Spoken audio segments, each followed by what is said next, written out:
Hola, soc Gemma Casas, atleta del Club Atletisme Olesa i presidenta i arquera del Tir Herculesa. El paper que he jugat i que juga la lectura en la meva vida és molt gran. Per una banda, m'ofereix la possibilitat de desconnectar de mi mateixa, de desconnectar de les meves preocupacions, de les meves cabòries, dels meus problemes, per poder-me realment connectar amb una història, amb uns personatges, amb unes situacions, amb uns ambients i inclús amb unes olors que són increïbles. Per una altra banda, em possibilita continuar aprenent, que és una altra de les meves grans passions.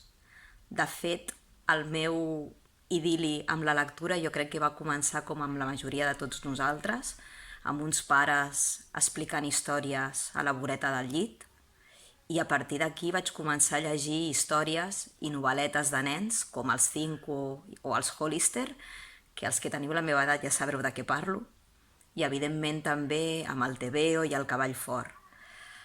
Però realment el llibre que va marcar un abans i un després amb la meva passió per la lectura va ser La història interminable. Vaig descobrir que aquell nen gordet, el Bastian Baltasar Bux, era exactament igual que jo i que li apassionava el mateix que a mi. Llegir, llegir i llegir, fos les hores que fos, i amagant-se si calia sota dels llençols amb una llanterna per continuar llegint.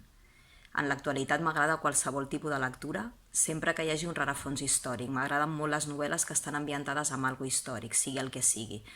Des de novel·les com La catedral del mar, o novel·les com la trilogia de la caiguda dels gegants, o una de les últimes que m'ha marcat per moltes altres coses, que es diu Dime quién soy, de la Julia Navarro.